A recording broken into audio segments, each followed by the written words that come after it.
Engage! Clap your hands!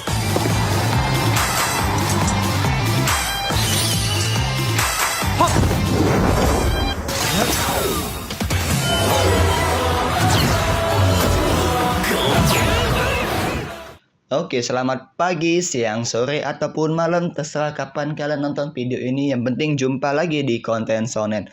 Nah, di video kali ini aku ingin ngebahas tentang Super Sentai, yaitu series Gojuger. Dan di video kali ini sesuai dengan judul dan thumbnail, aku ingin ngebahas referensi tentang pernikahan yang ada di series Gojuger. Nah, ini ngebahas pernikahan loh ya. Jadi, apa sih yang ingin dibahas, topik apa sih yang mengenai pernikahan yang ada di series Gojuger nih?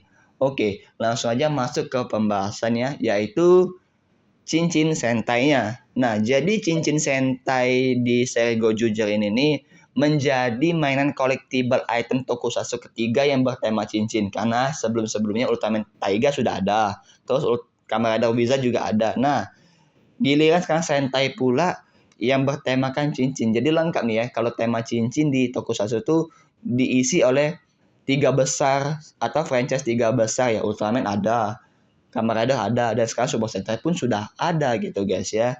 Tapi nih membedakan cincin Gojuger ini dengan kedua series tokusatsu sebelumnya ya, itu dari warnanya ya. Warnanya itu emas sendiri dibandingkan Taiga sama Wizard tuh warnanya perak gitu ya. Nah, kenapa kenapa warnanya harus emas? Kenapa nggak perak juga kan?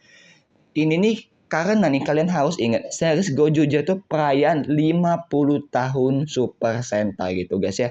Dan pemilihan warna emas ini nih ya, itu ada juga istilahnya dalam pernikahan atau dalam tema pernikahan. Yang dimana kalau misalkan kalian udah menikah dengan seseorang dan pernikahan kalian bertahan sudah 50 tahun lamanya gitu dari tahun pernikahan kalian tuh, itu disebut dengan pernikahan emas gitu guys.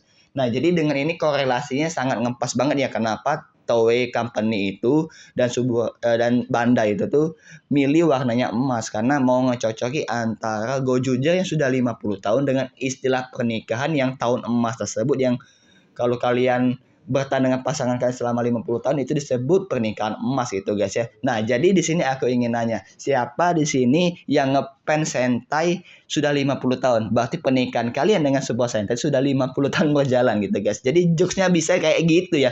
Nah, siapa nih yang paling aku fans Sentai sejati dari tahun 1975? Ayo siapa nih?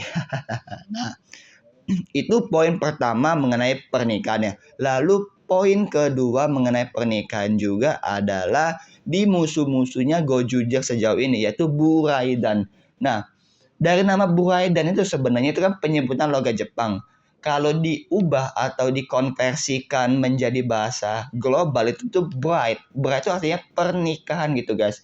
Jadi jangan heran ya, musuh-musuh yang dari kelompok Buraidan ini seperti Bukit, Fire Candle gitu kan. Siapa lagi tuh? Banyak sih yang bentuk krocok-krocok kayak lonceng itu tuh kayak atribut pernikahan gitu guys. Ada lilin lah, ada bukit, ada lonceng-lonceng gitu ya.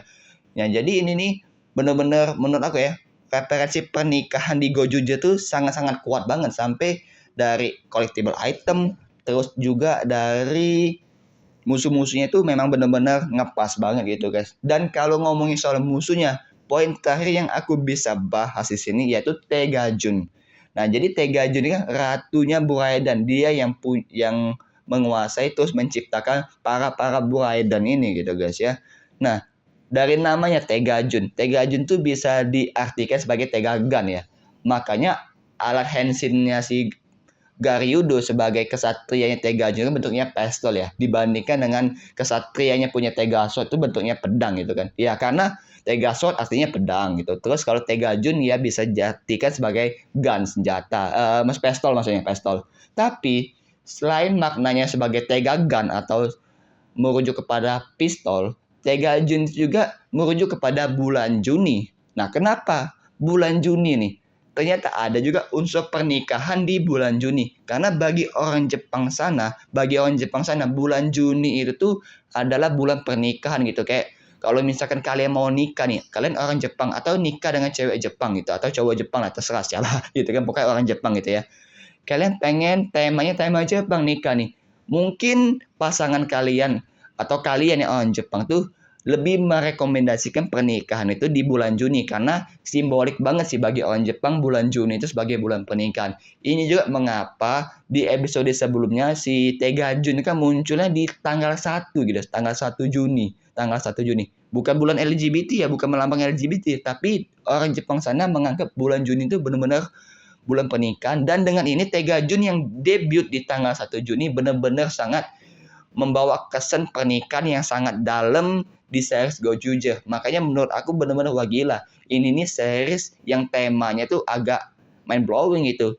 Karena temanya tuh pernikahan gitu guys ya. Mungkin ini agak menyindir beberapa fans tua ya. Apalagi fans tua yang sampai sekarang belum nikah gitu. Mungkin kayak gitu ya. Pokoknya nggak tahu lah ya apa yang dimaksud oleh Toei sama Bandai. Tapi dari sini aja, dari beberapa poin yang aku sebutin, tema pernikahan di Gojuja itu sangatlah kuat banget gitu guys. Oke, sampai di sini dulu pembahasan kita mengenai pernikahan di Gojuja. Jika kalian bisa tambahkan atau koreksi di kolom komentar, silahkan. Dan jumpa lagi di video selanjutnya. Dadah.